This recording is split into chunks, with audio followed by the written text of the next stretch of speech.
First, I'd like to thank you guys for hanging around for old guy. You know, it's a long process, and I know you guys have things to do. But once again, I'd like to thank you guys for hanging around for me for a little bit. Any questions? Eric, growing up as a young boy, loving the game of football, did you ever even dream that you were going to be in the consideration for the Hall of Fame? No, not at all, man. Not at all. Obviously, we all kind of grew up in an environment that's a little bit different, right? I'm from San Diego, and we had Marcus Allen was our guy, no matter what team.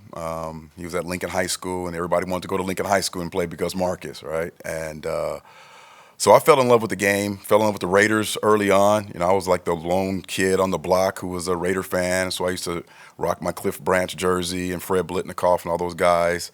And I always thought I was going to play baseball because we were a baseball city. I just loved playing football because of the locker room and what you go through preseason, even in Pop Warner, things like that. And never thought for a day that I'd be in this position. Even in high school, I didn't think I was gonna play college football either. I thought I was gonna go to Arizona State and play baseball. But Willie Shaw, who's a great friend of mine, who recruited me to go to Arizona State, really kind of opened my eyes a little bit and said, "Hey, man, you're coming to Arizona State, scholarship for football." And they told me I can walk on to the baseball team. And the first day I walked out there, Barry Bonds was in left field. Odie McDowell was the player of the year, was in center. A guy named Mike Devereaux was in right field. Those guys were all first players picked in the draft. And Coach Brock, a legendary coach, told me to keep the hat and go back to spring football. So that was kind of the beginning of just like dedicating, my life to being the best football player I could be. Eric, you've been in this position before. I know it's not you to pat yourself on the back or toot your own horn, but you look at other cornerbacks that are in the Hall of Fame. Yeah. You're right there with them, if not, have better stats. Yeah. How do you kind of balance that line between you deserve it and also being respectful of? I'd be honest, man, it's been frustrating, the last couple of years. And I think you guys, and I'm not just speaking about you guys, but I think you guys who cover the game have opened a lot of like fans' eyes to the differences in being a DB or a cover corner and responsibilities of someone like Nate Hobbs, who goes inside and is a much better player inside than outside. And so the nuances of the game. And then when you look at someone like myself, I played inside for a while. I played outside. I played left. I played right. And so I have a lot of respect for guys who are able to play at a very high level, but even more so for a guy who can play inside, play outside, wherever the best receiver is. That's your responsibility. So for years, it was me and Michael Irvin or me and Jerry Rice or Andre Reed who played inside. So I just think now there's a little more nuance into what I was able to do early on, and hopefully people understand that a little bit more and really separate myself from guys who just played outside or guys who went to safety at the end of their career. No disrespect to any of those guys who were able to do that, but to play 14 years on a corner is much different than playing 8 or 9 and then going to safety. Do you get nervous in this process, or how are you feeling? I feel much better this year than I have in previous years. I think last year was the first year I kind of was like, hold up, my numbers are this and I'm not in there. So it was more of an effort last year. And I think this year, along with, the Raiders and everybody here on the staff, with the Eagles also, we're making more of an effort to kind of get that story out early. But yeah, I still do. I get nervous, and I still have a lot of respect for where I am right now and the rest of the guys on the list. But hopefully this is the year. So what would it mean for you? Yeah, I mean, the Pro Football Hall of Fame is the elite fraternity of the elite fraternity, which the league is already the 1% of the 1%. Yeah. Obviously, it'd be a great honor, right? And it's a way to give shout outs to all those folks who were great along the way, who no one knows of. Like my older brother, Craig, is probably the biggest ambassador for me. And early on, when I went to Arizona State, he was like, man, you can play in the league. And I was like, man, I'm just trying to get to the Rose Bowl, bro. But he was probably my biggest supporter. And the work ethic and things like that, he was a guy who wasn't great in school, and it was way before my time. He was 8 years older than me, so he was almost like a father figure. So after games, like if I would, give up a pass or something like that, he would like, hey man, this is the time to go in and get that extra work in. So he really instilled in me about the work ethic and how you have to really do those things outside of practice in the games to really be a great performer. And so it's an opportunity, hopefully, to give respect to all those people who have had my back since day one. Yeah, it could be a like a statistic or an accomplishment or a physical trait, but when you look throughout your career, what's something that you take the most pride in being able to accomplish that you feel speaks volumes to why you should be a Hall of Famer? The consistency of taking the ball away.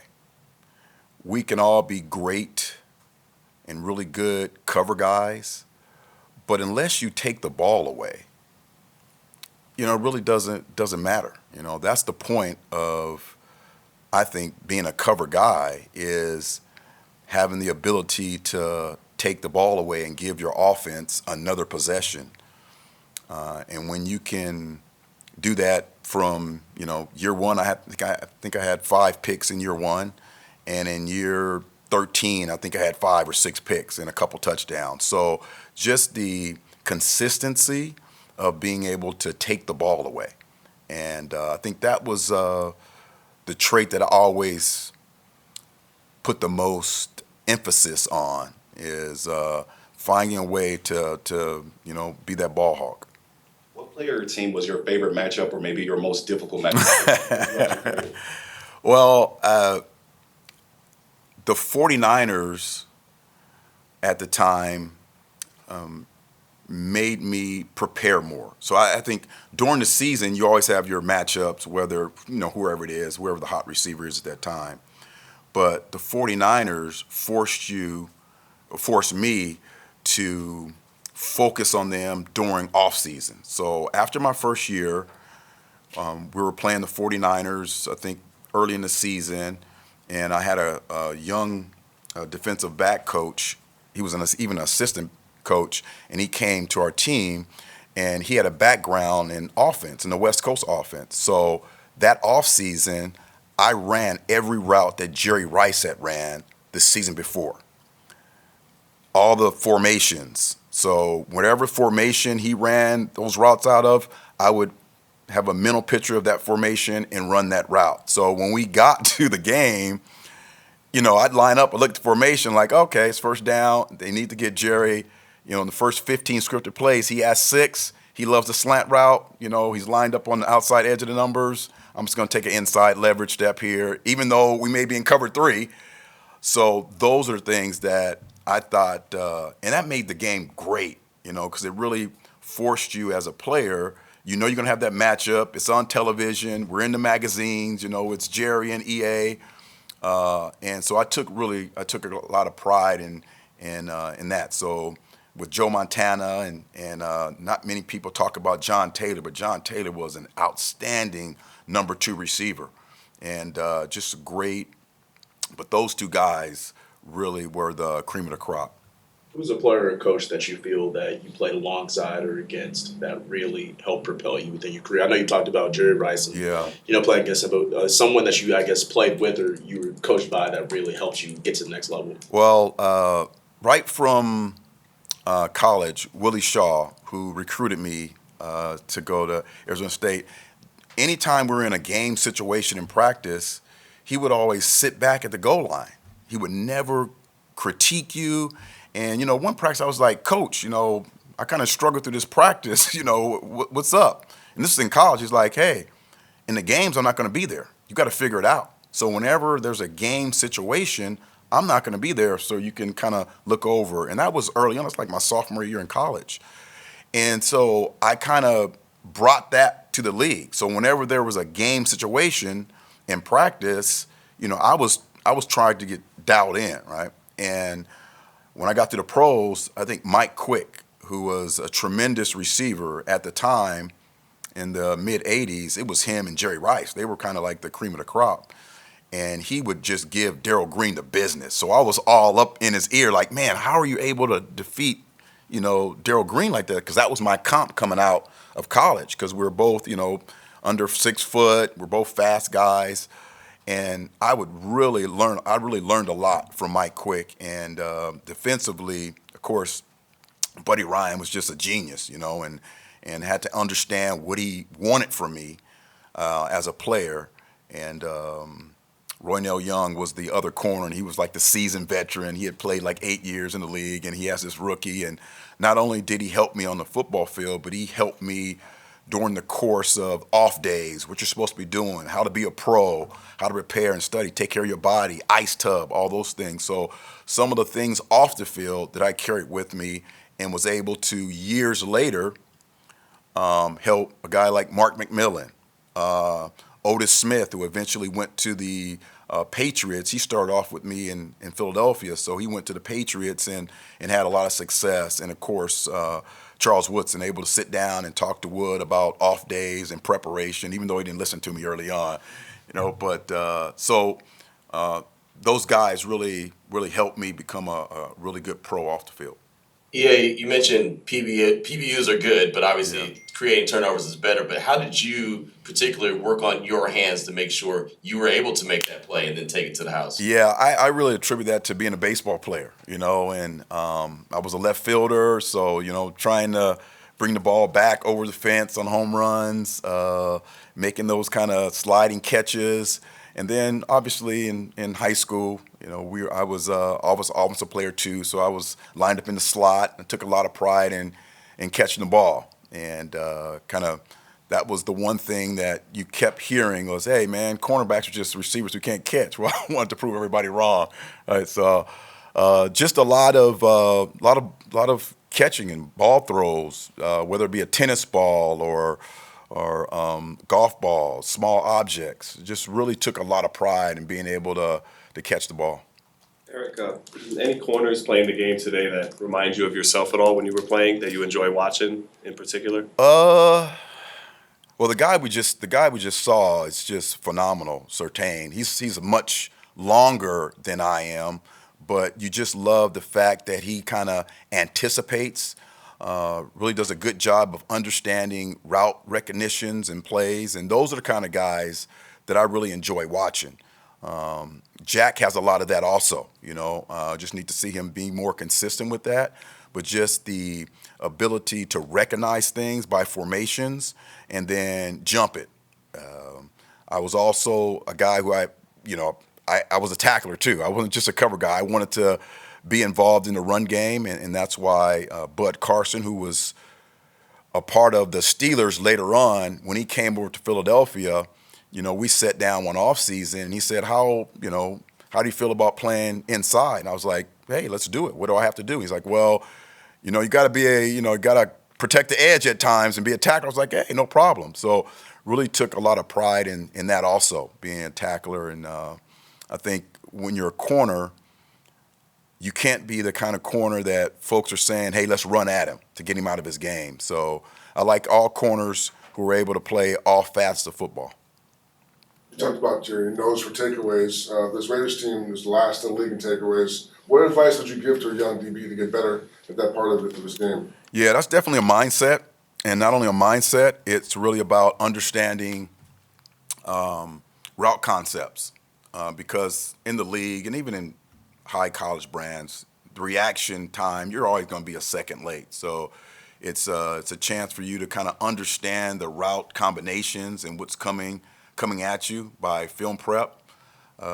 So that's kind of what's happening now. We have young players who are in those situations, and they haven't been in those situations a lot. And so what we want to see, and I was just talking to Mike about this earlier, is our corners now give up some plays, but the most important thing we have to do, and what I try to do, is never make the same mistake twice. So if you have a team, and it's a copycat league, so if they're going to beat you with, some pre-snap motion and kind of run their receiver through all of the mud and garbage, you have to find a way to figure out where the ball's going to be at the end of the play. And if it's your guy, you got to beat that guy to that position. So those are the things I would talk to these guys about, just understanding the routes that have hurt you, and the other team sees those things, and they're going to employ that into their game plan coming up on critical situations. Yeah, do you allow yourself to get your hopes up, or do you just stay cautiously optimistic? My hopes are up.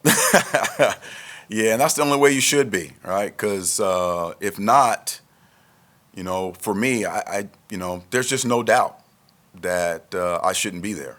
With just the numbers alone and the position I played, how difficult it is to maintain consistency throughout all those years. Whatever team I was on was better. So yeah, I'm optimistic and very hopeful. Eric, your career was bookended by the Fog Bowl as a rookie, and the last game was the Tuck Rule game. Yeah. When in between there did you say, you know what, I belong here and I kind of deserve to be recognized for more than I do? And obviously it's a team game, but at the same time, you got to look out for yourself. Well, Paul, we must have talked before, because that's definitely what, every end of the season, there's some game that they mention that, either the Tuck Rule or the Fog or something, if it's worse. I would say when Reggie, who was just, the best football player I've ever been around, is Reggie White. Just incredible person on and off the field. And when he left our team in Philly in '92, and the next year, the numbers really didn't slip for me. And I was able to, all Madden and made another Pro Bowl. And, 2 or 3 years after that, I think I kind of knew, like '91, I was like really, I think, at the top of my game. But there was always, hey, defensive backs, you guys don't have to cover as long because you guys have Reggie White. And, that was always something. Hey, I didn't have any problem with that. But once Reggie left, and myself, and there was a couple other players who continued to play at a really high level, I think that's when you start to notice I have a shot. And it was all about getting to 50 interceptions. That's kind of like the 500 home runs in baseball. So that was kind of like the goal for me after Reggie left was, hey, if I get to 50 interceptions, I should, at the end of my career, be able to put on a gold jacket. So first guy you got was Vinny Testaverde. Last guy you got was Steve McNair. Who was your favorite quarterback to go against? Whew, man. In terms of success. Yeah. Probably Troy Aikman. Probably Troy, because Buddy had drilled in the Cowboys hate to and whenever we'd play there, it was a big game. And being able to get Troy or any of the Cowboys were probably the best. Steve Young was another one. It was so efficient, and he got the ball out quick. So if you got Steve, that meant that you were really confident in your techniques and what you're reading. I remember later on in my career, I think I was with the Saints, he threw like a 18-yard outcut, like on 3rd and 15 to Terrell Owens, and I picked it off. And it was everything that came together. The film preparation came together, my skill set, being able to be in the right spot, having the confidence to break, on the ball that late, how fast he gets the ball out. So, yes, all interceptions are kind of equal, but some of them are a bit different, when you're going against some of those, great offenses and receivers and quarterbacks. Yeah, is getting an interception, is it more off of you getting the interception off the quarterback or the wide receiver? And what I mean by that is you play baseball, so it's like stealing a base. Yeah. You steal a base off a pitcher or you steal it off the catcher? So what I would say to that, Q, is when you're breaking down an offense or a play, there's always a weak link in there somewhere by either the receiver and the routes that he's running.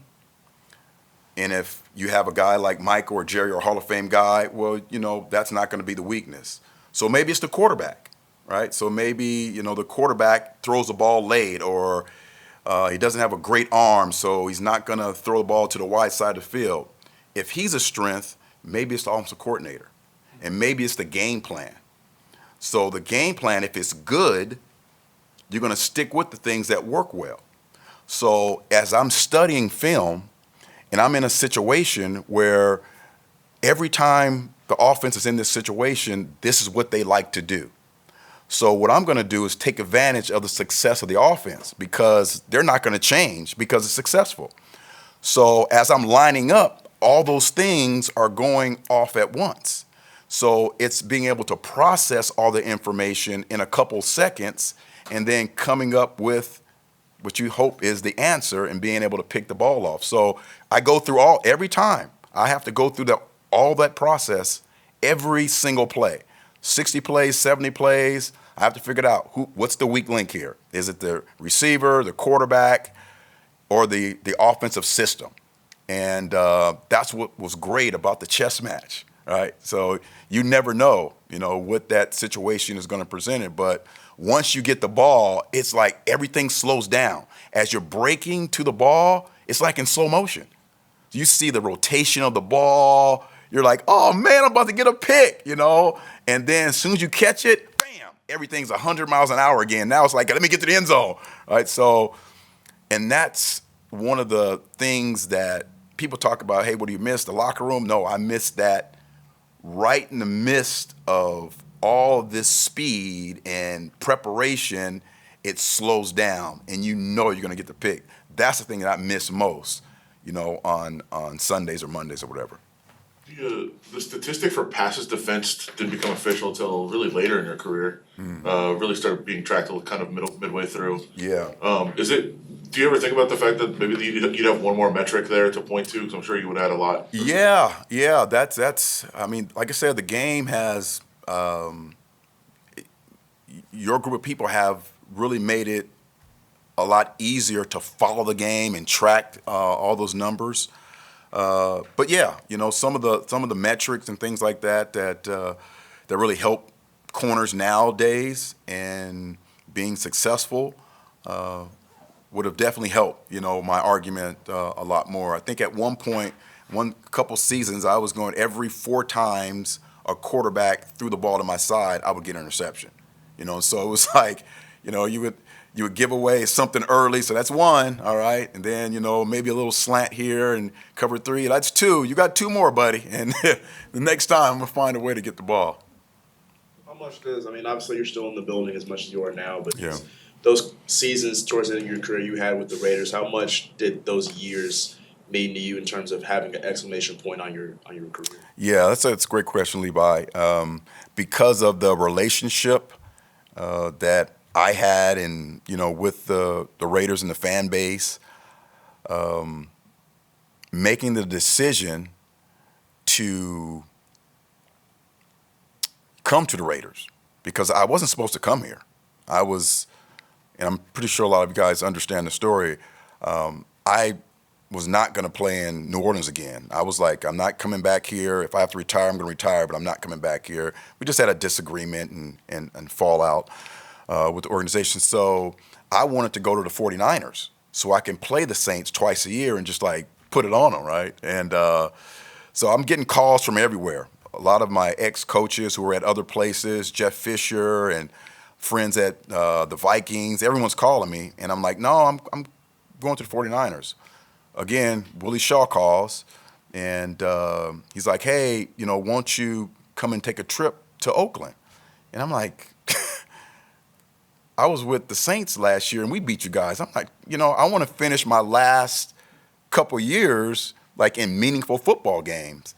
So he's like, just come out and meet everybody. So I fly out, and I get to our facility over there in Oakland. It's man, compare this to that, just So I get to the facility and I walk in the door. Willie Brown picks me up at the airport. I walk into the facility and I'm talking to this young guy, shorter, and just we're kind of going back and forth. And we're talking about Philadelphia Eagle days or whatever. So I'm talking with him, and I go up meet with Coach Shaw, and after that meeting, I meet, of course, with Mr. Davis, and we're going back and forth, and I didn't think I was going to be here, so I'm kind of free to say whatever. And I'm like, hey, Mr. Davis, why don't you draft me? And he's like, oh, you played a little bit safety your last year because guys got hurt. And I was like, yeah. And he's like, yeah, and I didn't like that. He said, I didn't like that, so I went with Terry McDaniel. I was like, oh, you made a mistake. So we're having a great time. And he says, hey, go talk to the head coach. And so I go to the head coach's office, and of course, it's John Gruden, but it was the guy I spoke with at the beginning of when I walked in the building. So I didn't know that the head coach was that young, right? So I'm like, what the heck's going on? So me and him was like, hey, what are you going to do? Are you going to come here or not? And I was like, well, I'm not sure. I think I have another trip to take, to San Francisco, and I think I was supposed to take that the next week. So I fly home, and in our conversation with Coach Gruden, we talked about a lot of the players who I liked in New Orleans, and I mentioned Anthony Newman, who's a really good friend of mine. So I'm at home, and a couple of days later, Anthony Newman calls me, and he's like, hey, what's going on, EA? What you up to? I'm like, oh, nothing much, man, kind of explaining the situation. And he's like, guess where I am? And I'm like, where are you at? He said, I'm in Oakland. I'm like, what are you doing in Oakland? He said, I'm about to sign. And I said, what? And he said, yeah, I'm about to sign with the Raiders, And all those conversations I had with Coach Gruden, he said, this is the way to get you to come to Oakland, is to sign one of your best buddies. And Anthony was still a really good player, and it was a spot for him. So I, of course, signed with the Raiders and was just ecstatic because they broke it all down to me. We're going to draft Charles Woodson. This kind of defense we're going to run, it's going to fit right with what you do. It'll be a great spot for you to be a leader for all these young guys. So those last, 3.5 years were fantastic. I couldn't have asked for anything more than, of course, winning the Super Bowl, but being in those meaningful games, those great playoff games, the AFC Championship game against the Ravens, all those things. Greg Beaker, still one of my great friends. The organization was just phenomenal, and all the things you hear about and read about. Once a Raider, always a Raider. It's exactly that. So it meant a lot, to finish my career with the Raiders. And now that I'm back with them and kind of from the other side, it's still a fantastic organization, and just need to find a way to get more wins and get the Raiders where they need to be. Eric, one of your former Raider teammates, Steve Wisniewski, is also a modern era candidate too. I mean, you're out there in practice, or even when you were playing against the Raiders, how fearsome was him coming around pulling his guard, and you're out there on the edge? Yeah, we talk so much nowadays about Jackson, Powers Johnson, and that attitude. That's Wiz. You're right. So they passed a rule a couple years ago about no flyovers, where your offensive lineman can't fly over the pile. You to kind of clear the top off, and that was something that group used to do, led by Wisniewski, right? So that thing that pops off on film if you're a defensive player, right? So you come to the pile and the guy's already tackled, and usually it's the defensive back, So you come to the pile like, yeah, I was going to tackle you, luck you down. All of a sudden, the lineman is like right in your grill, right? So that's Wiz, and he set a standard here, and that's the one thing. And listen, I think playing cornerback is the most difficult thing to do in all of sports, but without an offensive line, you have no chance. And they really set the standard for our football team back in the late 90s, and Steve was the anchor of that. And you never had a chance to play with him, obviously, but Lester Hayes is a candidate on the scene. Yeah. I mean, just as a guy, did you take anything from his game, or the nuances you were talking about earlier? Yeah, of course, the interceptions, I mean, the pick and then raising the ball up, while he's running with the ball. That's what, made this organization just noteworthy around the league, is that the corners played at a really high level, and Lester was such a imposing figure, his press stance, where he was just in front of the guy and just wide and played really physical brand. When we start talking about press, bump, and run, Willie Brown was probably the author and and one of the initiators, but the pictures of Lester standing in front of a receiver and just kind of like right here, we're going to have this battle in this little space here, and had a great impact, right? And how you play and the flash and the vibe, you know, the stick 'em on him, the dirty, the face mask. Just loved the way he played, and he was just an amazing Raider corner. Have you ever thought about how that competition would have gone if you tried to beat Bonds for the left field job? I would have.